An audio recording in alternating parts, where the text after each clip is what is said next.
আমাদের এখানে তরুণদেরকে ব্যবসায় উদ্বুদ্ধ করতে গেলে আমি কয়েকটি বাধা মনে করি। প্রথম বাধা হলো উদ্যোগের অভাব, দ্বিতীয় হলো পুঁজির অভাব, তৃতীয় হলো বিপণন ব্যবস্থার অভাব, ট্রান্সপোর্টের অভাব। এগুলো যদি পরিপূরক হিসেবে তৈরি করা যায়, তরুণদের যদি পুঁজির ব্যবস্থা করা যায়, তাহলে অনেক উদ্যোগী তরুণ আছে, তারা এ কাজে পারদর্শিতা অর্জন করে বাজার ব্যবস্থাকে এরা আধুনিকায়ন করতে পারে, চালু করতে পারে। তাতে এলাকার মানুষের অভাব চাহিদা অনেক ক্ষেত্রে নিরসন হওয়ার সম্ভাবনা আছে।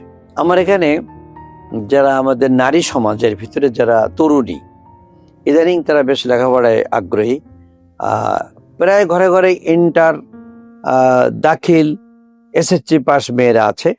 এসব মেয়েদেরকে যদি উদ্বুদ্ধ করানো যায়, অনেক বেকার বাড়িতে বসে থাকে, উদ্যোগ আছে, আর্থিক সচ্ছলতা নেই, তাদের যদি আর্থিক সুবিধা দেওয়া যায়, তাহলে কিন্তু আমরা আমাদের তরুণীদেরকে, আধুনিক তরুণীদেরকে আমরা বেশ একটা পরিবেশে আনতে পারি। এই উদ্যোগটা কিন্তু আমরা গ্রহণ করতে চাই। আগামীতে যদি আমরা সকলকে নিয়ে কাজ করতে পারি, তা আমাদের সমাজের অনেক উন্নতি হবে, মেয়েদের অনেক উন্নতি হবে আমি বিশ্বাস করি।